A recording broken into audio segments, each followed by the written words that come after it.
لیکن اللہ رب العالمین نے کوئی ایسی مرض اتاری نہیں جس کی دوا یا جس کے لیے شفا کا کوئی نسخہ نہ اتارا ہو۔ اور دوسری اس آیت سے یہ بھی بات پتہ چلتی ہے کہ زندگی میں اتار چڑھاؤ، نشیب و فراز، بلندی اور زوال یہ انسان کا خاصہ ہے۔ کبھی جیت اور کبھی ہار یہ انسان کا خاصہ ہے۔ کبھی کامیابی اور کبھی ناکامی، کبھی روزگار اور کبھی بے روزگاری، کبھی تجارت اور کبھی نہتہ پن، کبھی طاقت اور کبھی کمزوری، یہ انسانی فطرت کے ساتھ ہے۔ اور اس آیت میں اللہ رب العالمین نے ان دونوں کو بیان کیا ہے اور بڑے شاندار الفاظ سے بیان کیا ہے۔ آپ نے دیکھا ہوگا، مشاہدات ہم پہلے بیان کر دیتے ہیں کہ کمزور ایمان کی حالت یہ ہوتی ہے کہ جب کوئی مصیبت آتی ہے تو وہ ادھر ادھر بھاگنا دوڑنا شروع کر دیتا ہے، اور اس کے بدلے میں بعض اوقات کلمہ کفر بھی کہہ دیتا ہے، اور جب کامیابی ملتی ہے اور اس کامیابی میں وہ اس قدر خوشی سے نہا ہوتا ہے تو دنیا و مافیہ کو بھول جاتا ہے۔ اور اس کا سب سے بہترین مشاہدہ آپ پاکستان جیسی لاطینی قوم، یعنی نہ جس کو خوشی کو منانے کا ڈھنگ ہے، نہ غمی کو گزارنے کا ڈھنگ ہے، نہ کامیابی کو سمیٹنے کا کوئی ڈھنگ ہے، نہ ناکامی پر افسوس کا کوئی طریقہ ہے۔ ویسے تو ہم خود ہی میں علامہ اقبال کے وارث ہیں، مولانا محمد علی جوہر کے وارث ہیں، اور سر سید احمد خان کے وارث ہیں، پتہ نہیں کس کس کے ہم وارث ہیں، لیکن جہالت میں، لا علمی میں، بے عملی میں ہم ابو جہل کے وارث ہیں۔ اور یہ ساری چیز قرآن کے مطالعہ سے ہمیں پتہ چلتی ہے۔ آپ دیکھیں، ہمارے ملک میں الیکشن ہوتا ہے، جیتنے والے اس قدر خوشیوں میں مگن ہو جاتے ہیں کہ گویا نہ ان پر کوئی نماز فرض ہے، نہ ان پر کوئی خدا کا خوف ہے، نہ ان پر کوئی ذکر الہی ہے، نہ ان کو یہ کامیابی دینے والی کوئی ہستی ہے۔ وہ پھر شراب و شباب کی محفلیں سجاتے ہیں، گانے اور گویوں کو بلاتے ہیں، نمازوں کے دوران کنجر خانہ کرتے ہیں، اور یہ ان خوشی کا انداز ہے۔ یعنی ان کو یہ احساس ہی نہیں ہے کہ جس نے ہمیں پیدا کیا اس نے ہمیں خوشی کا موقع دیا ہے۔ وہ پانی گر رہا بھائی، پانی گر رہا ہو نہیں۔ نبی علیہ الصلوۃ والسلام کی ولادت باسعادت کائنات کے لیے سب سے بڑی خوشی تھی۔ زمین پر پیغمبر کائنات کی ولادت سے امن قائم ہوا، علم آیا، ظلم ختم ہوا، چھینا جھپٹی کا خاتمہ ہوا۔ جو لوگ ایک ایک گھوڑے کی دوڑ پہ سینکڑوں لوگوں کو قتل کرتے تھے، باہم چیر و چکر ہو گئے۔ جو لوگ دوسروں کی زمینیں ضبط کرتے تھے، دوسروں کے غیرت کے نام پر قتل کرتے تھے، وہ محبتوں کا نمونہ بن گئے۔ اس سے بڑی خوشی زمین پر کوئی اور نہیں ہے، وہ کفر کے لیے ہو یا اسلام والوں کے لیے ہو، وہ ماننے والوں کے لیے ہو یا نہ ماننے والوں کے لیے ہو، محمد الرسول اللہ صلی اللہ علیہ وسلم کی سعادت سے مسلمانوں نے تو امن پایا ہی پایا، کفر نے بھی امن پایا۔ یعنی ہمارا اسلام کافروں کے لیے پیغام امن بنا، ان کے لیے ان کی نجات کا سبب بنا۔ وہ کفار جو آپس میں لڑ کر باہم جنگ و جدل سے ایک دوسرے کی لاشیں گراتے تھے، ان کے اندر اسلام نے آ کر امن کا پیغام چلایا، انسانیت کی قدر بتائی، بیٹیوں کی عظمت بتائی، غیرت کا اپنا ایک مقام بتایا، اور ان کو حد بندی میں مقرر کیا تاکہ ایک دوسرے کی گردنیں نہ ماریں، جانوروں کے چکر میں اپنی گردنیں نہ کاٹیں۔ اس سے بڑا عالم کفر پہ اور اسلام کا احسان کیا ہو سکتا ہے؟ اسی خطے میں رسول کریم صلی اللہ علیہ وسلم آئے تھے نا، جہاں صدیوں جنگیں جاری رہتی تھی، جس کا نقشہ الطاف حسین حالی نے، مولانا الطاف حسین حالی نے کھینچا ہے۔ ہم اس کے بھی وارث ہیں، ہم مولانا حالی کے بھی وارث ہیں، اور حالت ہماری یہ ہے کہ ہم چھوٹی چھوٹی کرسی کے لیے دوسروں کی گردنیں کاٹ دیتے ہیں، ناانصافی پہ قائم فیصلے کر دیتے ہیں، دوسروں کی زندگیوں کے ساتھ کھیلتے ہیں، اور اللہ قرآن میں اتارتا ہے، کتنا بڑا پیغام اتارتا ہے۔ آپ غور کیجئے، جس قرآن کا کفر پر بھی احسان تھا، مسلمان اس قرآن سے محروم ہے۔ جس اسلام کا عالم باطل پر بھی احسان تھا، اس سے مسلمان محروم ہے۔ جس قرآن اور اسلام نے، جس محمد عزیز شان نے پوری انسانیت کو محبت میں پرا دیا تھا، امن کا گہوارہ بنا دیا تھا، وہاں سے مسلمان آج کا محروم ہے۔ تو پھر یہ کہنا درست ہے کہ آج کا مسلمان ابو جہل کا وارث ہے، محمد عزیز شان کا نہیں ہے۔ اور جنہوں نے محبت کا پیغام نہیں مانا، جنہوں نے امن کا پیغام نہیں مانا، وہ عالم اسلام سے ہو یا عالم کفر سے ہو، وہ پھر محمد کے ساتھیوں کی تلوار کی زد پہ تھا۔ اور جو امن نہیں مانتا تھا وہ زمین پہ زندہ نہیں رہتا تھا، جو محبت نہیں کرتا تھا وہ پھر اس کو زمین پہ رہنے کا حق نہیں تھا۔ کدھر ہے ہم؟ مسلمان آج کا کدھر ہے؟ مسلمان مسلمان سے لڑ رہا ہے، اسلامی مملکت سے لڑ رہی ہے۔ جن یہودیوں کو بھی اسلام نے امن دیا تھا، وہ مسلمان آج امن سے محروم ہے۔ اور کہتا کیا ہے؟ آپ غور کریں، سورہ فجر ہے، 30واں پارہ ہے، اللہ رب العالمین کہتے ہیں، اچھا اللہ رب العالمین کیا کہتے ہیں؟ میں نے احسان کیا ہے، میں نے احسان کیا ہے، میں نے نعمتیں دی ہیں۔ اور پھر انسان کیا کہتا ہے؟ صراط الذین انعمت علیہم۔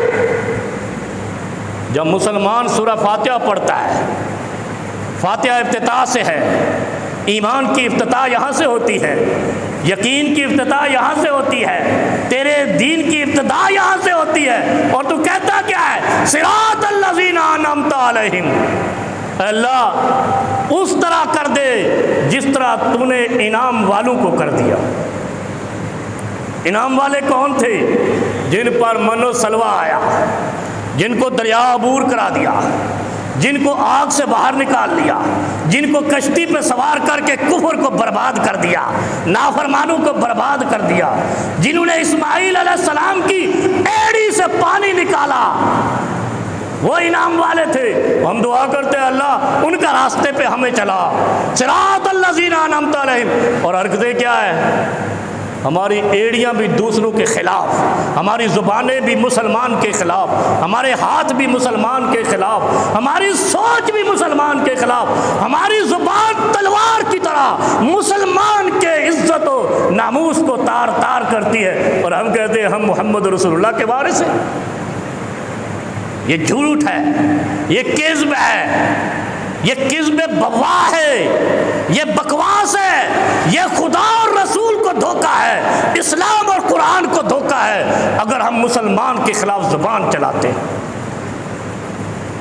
جس مسلمان کا پیغام یہ تھا کہ کافر بھی میرے ہاتھ سے، من سلم المسلمون من لسانہ ویدہ، مسلمان ہے ہی وہ جس کے ہاتھ اور زبان سے دوسرا محفوظ رہے۔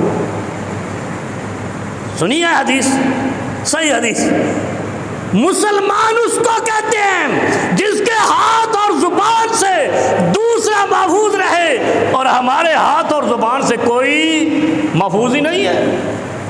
اور پھر کہتے کیا ہیں جب آتی ہے نا آفت، جو پریشانی، جو عذاب، جو آفت، جو فتنہ ان پہ آنا تھا جنہوں نے خدا اور رسول کو نہیں مانا، وہ آج مسلمانوں پہ کیوں آیا ہے؟ وہ مسلمان اس میں گھرے ہوئے کیوں ہیں؟ آج مسلمان فتنوں کا شکار، مسلمان پریشانیوں کا شکار، مسلمان بربادیوں کا شکار، مسلمان بمباری کا شکار، مسلمان واہم دست و گریبان۔ اللہ، یہ کیا مذاق ہے؟ ہم تو اس قرآن والے ہیں جس قرآن نے کافروں کی زندگیاں محفوظ کر دی تھی۔ اگر قرآن نہ آتا، محمد رسول اللہ صلی اللہ علیہ وسلم کی ولادت باسعادت نہ ہوتی زمین پر، تو کافر کی گردن کاٹ رہے ہوتے، ایک نہیں سینکڑوں کے حساب سے قتل و غارت، خون ہوتا، زندہ درگور ہوتی بیٹیاں، جن کو روکا قرآن نے۔ صرف مسلمانوں کی بیٹیوں کو نہیں روکا، وَإِذَا الْمَوْءُودَةُ سُئِلَتْ بِأَيِّ ذَنبٍ قُتِلَتْ، کافر بیٹیوں کو زندہ درگور کرتے تھے، قرآن آیا، کافروں نے بھی روک دیا بیٹیوں کو زندہ درگور کرنا، کیونکہ قرآن نے سزا تجویز کر دی تھی۔ سزا کا کانسیپٹ ہو، تاثر ہو تو یقین جانیے جرم نہیں ہوتا۔ اسی لیے سیدنا عمر فاروق رضی اللہ عنہ نے فرمایا تھا کہ اگر مجرم سے محبت کی جائے تو اس کا مطلب ہے آپ جرم کے ساتھی، آپ جرم کی نمود و نمائش چاہتے ہیں، جرم کا بڑھاوا چاہتے ہیں، اور جرم اس وقت سب سے زیادہ مسلمانوں میں ہے۔ ہم دیکھتے ہیں ہمارے ملک کا وزیر خارجہ یا وزیر اعظم کیوں نہ ہو، اپنے سے چھوٹے ملک کے سگنل پر بھی اپنی گاڑی روک کے کھڑا ہوتا ہے، اور یہاں کا چپڑاسی وزیر اعظم کا کیوں نہ ہو وہ سگنل توڑ کے جا رہا ہوتا ہے۔ تو مجرم کہاں ہے؟ وہاں قانون کی پاسداری ہے جو اس مملکت کا ہے، اور یہاں قانون توڑتے ہیں جن کو قانون کی پاسداری کا حکم ہے۔ مسلمان کون ہے؟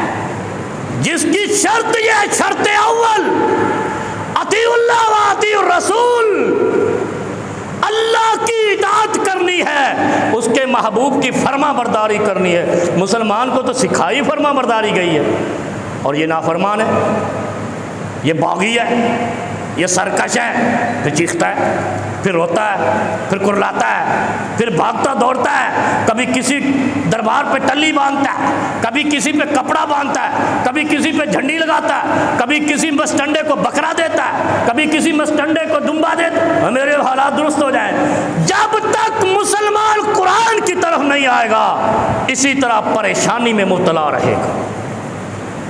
بکروں سے بکرے دینے سے اولادیں نہیں ہوتی، گندے کپڑے درباروں پہ قبروں پہ باندھنے سے امن نہیں آتے، کسی پاک پتن پہ سجدہ ریز ہونے سے حکومتیں نہیں بچا کرتی۔ نہیں سمجھے؟ سمجھنے کی کوشش کیا کرو، سمجھو گے تو بیڑا پار، ورنہ اور وار۔ اللہ قرآن میں کیا کہتا ہے؟ ولادت باسعادت ہوئی جس نے زمین کو بکائے امن بنا دیا، بکائے نور بنا دیا۔ ایسے ہی ہے، روم و فارس بھی امن میں آ گئے جو باہم جنگ و جدل میں رہتے تھے۔ ایسے ہی ہے، عرب کے یہودی عیسائی جو آپس میں جنگوں میں مبتلا رہتے تھے، قبائل کی جنگ تھی، وہ بھی امن کا گہوارہ بن گئے، امن میں رہنے لگے۔ کیوں؟ قانون کی پاسداری تھی۔ اور قانون کیا تھا؟ قرآن اور محمد ذیشان۔ جس نے کسی کی عزت پہ حملہ کیا کوڑے لگیں گے، بہتان کی سزا ہے حد قذف، کسی پہ پروپیگنڈا کے تحت جھوٹا الزام لگانے پہ 80 کوڑے، وہ صدقے جاواں، یہ اسلام ہے۔ ایسے ہی حد قذف لگتی ہے نا، نہیں تو جا کے مطالعہ کر لینا، 80 کوڑے ہی ہیں، یہ تھوڑے ہیں 80 کوڑے۔ اچھا کوڑے یہ نہیں ہے جو کلاس میں ٹیچر مارتا ہے، کس بات پہ ہے کوڑے؟ کوڑا وہ ہے جو چمڑے کا، پہلے زمانے میں شاید تھانوں میں ہوتا تھا کوڑا، نہیں تو فوجیوں کے اداروں میں تو ہوگا، وہاں تو ہر آثار قدیمہ پائے جاتے ہیں۔ وہ ایسا کوڑا ہے ایک لگے تو جلد چھل جاتی ہے۔ 80 کوڑے کس بات پہ؟ حد قذف کس بات پہ؟ میں نے اس کے اوپر جھوٹا الزام لگا دیا، تہمت لگا دی، 80 کوڑے مار دو اسے۔ نہیں سمجھے؟ یہ اسلام تھا، یعنی آپ کی زبان کو کنٹرول کرنے کا بھی تالا اسلام نے دیا ہے۔ کسی کی عزت پہ حملہ کرنے والا غلط ثابت ہوا نہیں، اس کو حد قذف لگ جاتی تھی، اور ہمارے ہاں پوری ریاست تہمتوں پہ چل رہی ہے۔ اور اگر اسلام آ گیا، رب کعبہ کی قسم ہے، صدر مملکت سے لے کر ملک کے چپراسی تک سب کو کوڑے لگیں گے، کیونکہ سارے بکواس کرتے ہیں، دوسرے پہ تہمتیں لگاتے ہیں۔ ان کی سیاست ریاست کا محور جھوٹے الزام لگانے سے علاوہ ہے ہی کچھ نہیں، سچ تو ہے ہی نہیں۔ اور پھر کہتے کیا ہے؟ ہائے ہائے ہائے ہائے ہائے، وَأَمَّا إِذَا مَا ابْتَلَاهُ رَبُّهُ،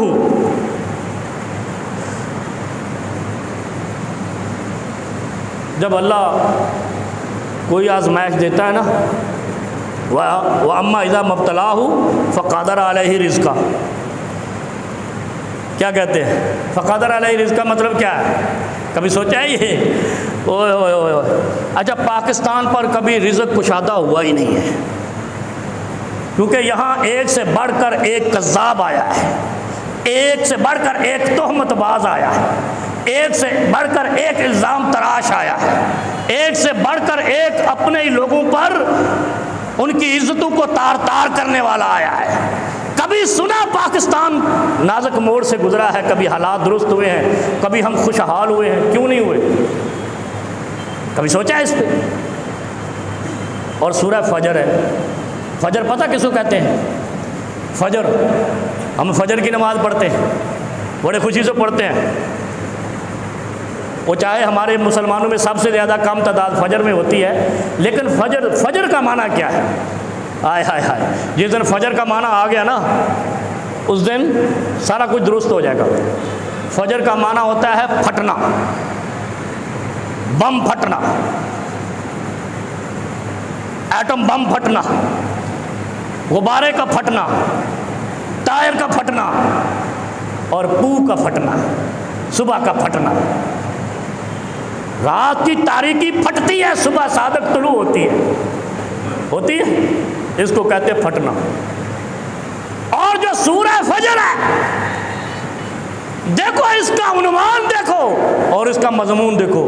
اللہ قرآن میں سورہ فجر میں کیا کہتا ہے؟ وَأَمَّا إِذَا مَا ابْتَلَاهُ فَقَدَرَ عَلَيْهِ رِزْقَهُ، یار یہ مصیبت سانو ہی پئی ہے۔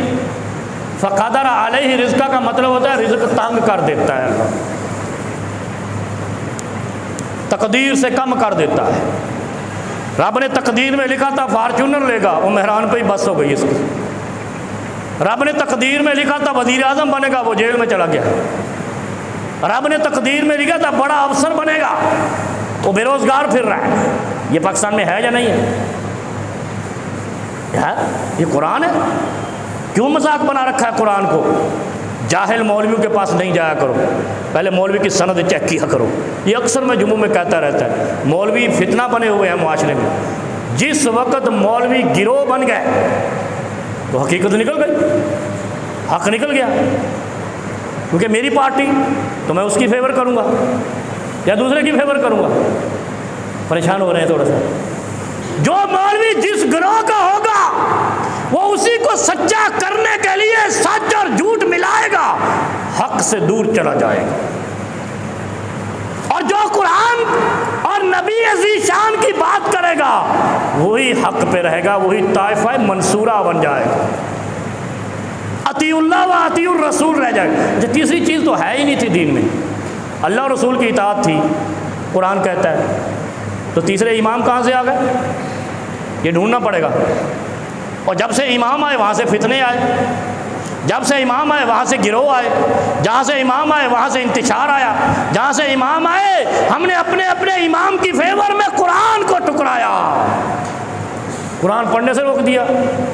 کیوں؟ ہمارے امام کو سمجھو، کوئی دلی سے لایا، کوئی لکھنؤ سے لایا، کوئی بصرہ سے لایا، کوئی کوفہ سے لایا، کوئی کربلا سے لایا، کوئی عراق سے لایا، کوئی ہندوستان سے لایا، اور مدینہ کدھر چلا گیا؟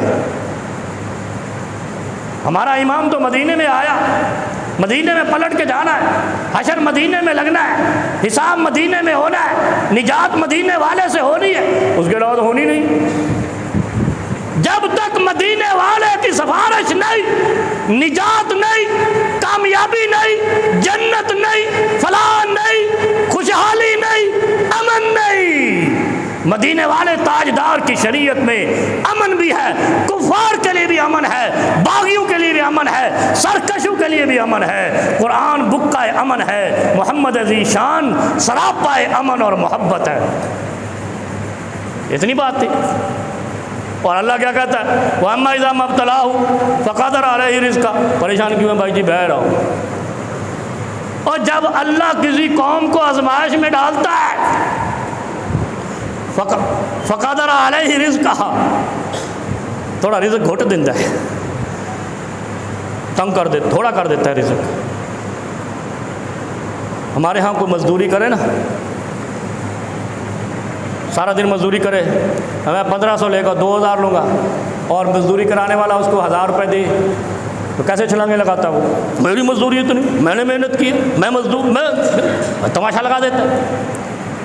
ایسے ہی ہے، گریبان تک جاتا ہے، میرے پیسے تو میں نے مزدوری کی، مجھے اتنا پیسہ، میری مزدوری کھا گیا۔ پھر پوری قوم میں پروپیگنڈا کرتا ہے میری مزدوری کھا گیا، میں نے مزدوری کو نہیں دیتی۔ ہائے ہائے ہائے، یہ اللہ کیا کہہ رہا ہے؟ وَأَمَّا إِذَا مَا ابْتَلَاهُ فَقَدَرَ عَلَيْهِ رِزْقَهُ فَيَقُولُ رَبِّي أَهَانَنِ۔ اللہ کسی قوم کا رزق تنگ بلا وجہ نہیں کرتا۔ اللہ تو دینے والا ہے، جس رب نے تجھے پیدا کر دیا تیرا رزق تنگ کیوں کرے گا؟ کبھی سوچا ہے؟ کبھی دماغوں کو تیل لگا کے سوچا کرو، سرما لگا کے قرآن پڑھا کرو تاکہ کچھ سمجھ آئے۔ وہ ایک شاعر تھا نا، سرما لگا کے، وہ بڑا اس طرح کی غزل پڑھتا تھا، بھائی کو پتہ ہوگا، ادھر ہی ہے جو اس وقت قاسمی صاحب تھے ایک، وہ اس کے مشاعرے میں بھی 2-4 دفعہ بلکہ کافی دفعہ گیا ہوں، وہ بڑے غزل پڑھتا تھا سرما لگا کے، وہ تضحیق کرتا تھا ان سیاستدانوں کی، ریاست دانوں کی، جھوٹ بولنے والوں کی، وہ مذاق اڑاتا تھا سرما لگا کے، اور آخری جملہ کیا ہوتا تھا؟ سرما لگا، او مسلمانوں سرما لگا کے قرآن کو دیکھا۔ اللہ کسی قوم کا رزق تنگ نہیں کرتا، حتیٰ کہ کفار کا بھی تنگ نہیں کرتا۔ تنگ کیا کسی کافر ملک؟ سارے کافر ملک ہم سے امیر ہیں۔ کون سا کافر ملک ہے جو ہم سے غریب ہے؟ کبھی ہے کوئی ہے ایسا کافر ملک جو مسلمان مملکت نہ ہو اور ہم سے غریب ہو؟ تو اس کا یہ کیا مسئلہ ہے؟ ہائے ہائے ہائے ہائے، کیوں؟ ہم نے خدا سے دھوکہ کیا، خدا نے دھکا دے دیا۔ انہوں نے دھوکہ نہیں کیا، انہوں نے پہلے دن سے انکار کر دیا، انہوں نے کہا تیرے نبی کو نہیں مانتے، ختم نبوت کا انکار کر دیا، ہم تیرے نبی کو نہیں مانتے، تجھے مانتے، اللہ کو مانتے ہیں۔ اللہ نے ان کو ڈھیل دے دی، ڈھیل دے دی۔ اب وہ کیا کرتے ہیں؟ اب دیکھیں آپ، وہ اپنی ملت کے ساتھ دھوکہ نہیں کرتے، اپنی ملت کے ساتھ ظلم نہیں کرتے۔ کبھی سوچو ذرا، اپنی قوم کا مال نہیں چراتے، اپنی قوم کے قوانین کو خود نہیں توڑتے، اپنے پریزیڈنٹ کے لیے اپنے ملک کا سگنل بند نہیں کرتے۔ جب اپنی قوم کے ساتھ قوم بن کر رہتے ہیں، اسلام نے امن کا پیغام دیا تھا، ان کو اصول یاد ہے، عمر لاز ان کے ہاں ہیں، ان کا رزق تنگ نہیں ہوتا۔ ہم کیا کرتے ہیں؟ ہم لا الہ الا اللہ، قبر پہ سجدہ، خدا کے در دور پھٹے منہ، لعنتیا تیرے سے تو وہ کافر اچھا ہے جس کا مجھے علم ہے، کیونکہ میری مخلوق ہے۔ مخلوق تو وہ بھی اللہ کی ہے نا. کسی دور میں کسی نبی کو ان کی نسلیں مانتی تھی، ایسے ہی ہے. کوئی موسیٰ علیہ السلام کو ماننے والے، کوئی ابراہیم کو ماننے والے، کوئی عیسیٰ علیہ السلام کو ماننے والے، کوئی نوح علیہ السلام کو، سارے صالح علیہ السلام کی قوم، ان کی نسلیں موجود ہیں. مخلوق تو رب کی ہے، رب کے ساتھ دھوکہ نہیں کرتے. کلمہ پڑھ کے قبر پہ نہیں گرتے، کلمہ پڑھ کے جھوٹ نہیں بولتے. سنا ہے کبھی؟ کلمہ پڑھ کے سگنل نہیں توڑتے، کلمہ پڑھ کے رشوت نہیں لیتے. کبھی سنا ہے؟ کلمہ پڑھ کے سود نہیں کھاتے، کلمے کا انکار کرتے پھر سود کھاتے. اور ہم کلمہ پڑھ کے دوسرے کی عزت پہ حملہ کر دیتے، کلمہ پڑھ کے دوسرے کے پلاٹ پہ قبضہ کر لیتے، کلمہ پڑھ کے جھوٹ بولتے ہیں، کلمہ پڑھ کے حق چھینتے ہیں، کلمہ پڑھ کے عزت نیلام کرتے ہیں، کلمہ پڑھ کے پروپیگنڈا کرتے ہیں، کلمہ پڑھ کے الزام تراشی کرتے ہیں، کلمہ پڑھ کے ملاوٹ کرتے ہیں، کلمہ پڑھ کے رشوت کھاتے ہیں، کلمہ پڑھ کے سودی بینکیں کھولتے ہیں. اور پھر کہتے ہیں ہمارا رزق کیوں تنگ ہے. 77 سال 78 سال 100 سال بھی کیوں نہ ہو جائے اس مملکت کو، جب تک کلمے کے ساتھ دھوکہ کرے گی خوشحال نہیں ہوگی. جاؤ جو پرچہ کاٹنا کٹوا دو. خوشحالی کے لیے کلمے سے دھوکہ نہیں ہونا چاہیے، امن کے لیے کلمے سے دھوکہ. کلمہ کہتا ہے ایک مومن کی جان کعبے کی حرمت سے بڑھ کر ہے، اور ہم کلمہ پڑھ کے نعرہ تکبیر لگا کے اپنے ملک پر، اپنی قوم پر، مسلمانوں پر بمباری کر دیتے ہیں. رزق وسیع ہوگا.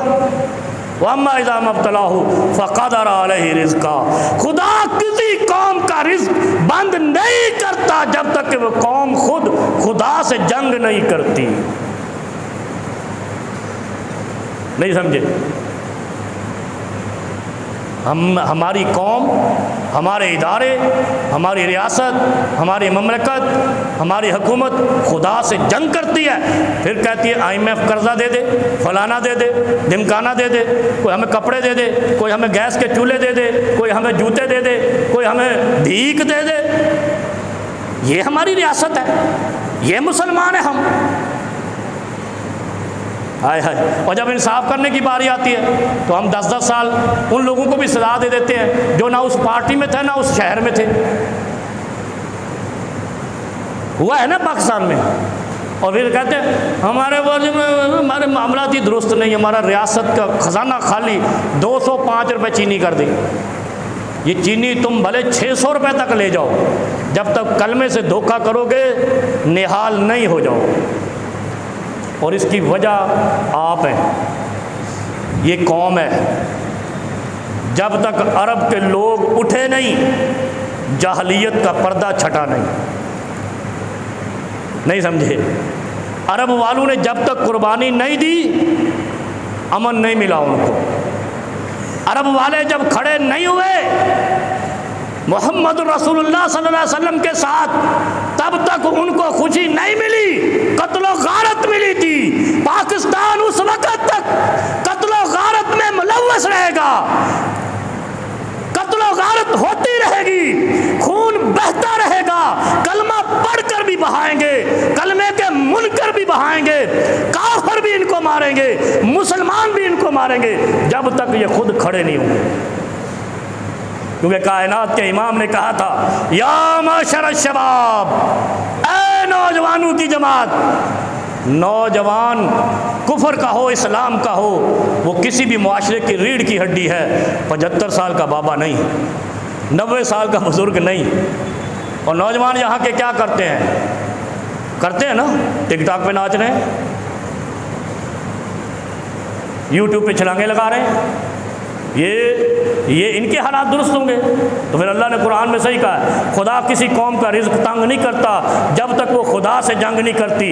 ہمارے ہاں فحاشی سب سے زیادہ، بغیرتی سب سے زیادہ، عریانی سب سے زیادہ، ملاوٹ سب سے زیادہ، بے ایمانی سب سے زیادہ، بددیانتی سب سے زیادہ، ناانصافی سب سے زیادہ. عدل کا خون کر کے ہم کہتے ہیں ہم خوشحال ہو جائیں. انا للہ و انا الیہ راجعون. خوشحالی ان قوم کو ملتی ہے جو خدا سے جنگ نہیں کرتا، اور خدا سے جنگ ہر وہ قوم کرتی ہے جو کلمہ پڑھ کے سود پر مبنی بینکیں کھولتی ہے۔ ہمارے ملک میں کون سی بینک ہے جو سودی نہیں ہے؟ نہیں سمجھے؟ یہ باتیں اوکھی ہیں، نوجوانوں کو تو کچھ اور ہی سمجھ آتا ہے۔ میرے پاس ایک صاحب آئے، میں اپنی آپ بیتی عموماً بتاتا رہتا ہوں، پتہ ہے نا۔ ایک نوجوان آئے، ادھر ہی بیٹھتے ہیں، ابھی لیٹ ہوں گے، مجھے کہتے ہیں مسئلہ ہے ایک۔ کیا مسئلہ ہے بھائی؟ بڑا اہم مسئلہ ہے، ٹک ٹاک رو، غور سے سننا۔ کیا مسئلہ ہے؟ کہہ رہا مسئلہ یہ ہے کہ میں ٹک ٹاک پہ کام کرتا ہوں، یوٹیوب پہ کام کرتا ہوں، کیا میں لڑکیوں کے نام سے آئی ڈی بنا سکتا ہوں؟ کتنا پیارا سوال ہے۔ میں نے کہا کیا مصیبت پڑی ہے تجھے؟ اپنے نام، اس کا نام بھی مجھے آتا ہے، اپنے نام سے بنا۔ کہہ رہا اپنے نام سے بناتے ہیں وہ چلتی نہیں، انکم نہیں ہوتی۔ میں نے کہا ایک تو نے یہودیوں سے انکم لینی ہے، دوسرا بغیرتی کے نام پہ لینی ہے۔ کہہ رہا میری آئی ڈی ہے، وہ اکاؤنٹ بنا، وہ 10,000 بھی نہیں پورے ہو رہے ہیں فالوور، اور لڑکیوں کے نام سے بناتے ہیں، لاکھوں میں جاتے ہیں، اور پھر کیا کہتے ہیں حالات درست ہو جائے، ہے نا، خوشحالی آ جائے، خزانے میں مال آ جائے، زمین سے تیل نکل آئے، جو آج کل ٹرمپ نکالنے آ رہا ہے۔ یہ ہماری، یعنی یہ ہمارے پاکستانیوں کی سوچ ہے۔ میں نے اس کو پھر اپنی مثال دی، میں نے کہا میں آپ کو مولوی لگتا ہوں، میری پکچر بھی مولوی والی لگی ہے، بالکل اسی طرح جناح کیپ میں لگی ہے، جا کر فالوور دیکھ لینا۔ حق کے راستے پہ قائم ہونے کی کوشش تو کرو، بہار ہو جائے گی، نہال ہو جاؤ گے۔ بات سیدھی کرو، سینوں کو چیرتے جاتی ہے، جھوٹ بولو گے ٹھکرائے جاؤ گے، اللہ کی لعنتیں سمیٹتے رہو گے، پھر چاہے جس مرضی نام سے اکاؤنٹ بناتے رہو وہ کچھ نہیں ملے گا، بربادی مقدر بنے گی۔ اس لیے کہ پھر بیماریاں آئیں گی، پریشانیاں آئیں گی، اور ایسی جگہ پہ تمہاری دولت نکلتی جائے گی، ادھر سے آتی جائے گی، ادھر سے جاتی جائے گی۔ یہ ہمارا معاشرہ ہے، اور ہم کیا کہتے ہیں؟ ہمارے حالات ہی درست نہیں ہو رہے۔ وَأَمَّا إِذَا مَا ابْتَلَاهُ فَقَدَرَ عَلَيْهِ رِزْقَهُ فَيَقُولُ رَبِّي أَهَانَ۔ اللہ ساڑھے تو ناراض ہے، ایویں کہتے ہیں نا، کیوں اللہ ناراض ہے؟ کلمہ نہیں پڑھتے ہو پھر کیوں ناراض ہے؟ نماز نہیں پڑھتے ہو پھر کیوں ناراض ہے؟ روزہ نہیں رکھتے ہو پھر کیوں ناراض ہے؟ حج پہ بھی جاتے ہو پھر کیوں ناراض ہے؟ قرآن بھی پڑھتے ہو پھر کیوں ناراض ہے؟ فَيَقُولُ رَبِّي أَهَانَ۔ ساڑھے رب نے ساڑھی توہین کر دیتی، ساڑھے کوئی مال ہی کوئی نہیں، تیرے کردار ہی کوئی نہیں، کردار تیرا جھوٹ ہے، لڑکیوں کے نام پہ مردوں کی آئی ڈیز ہیں، اپنا وہ اکاؤنٹ ہے، اور کہتے ہو ہمارے حالات درست ہو جائیں۔ فَيَقُولُ رَبِّي أَهَانَ۔ پھر اللہ ایسی قوم کی توہین کروا دیتا ہے۔ توہین کیسے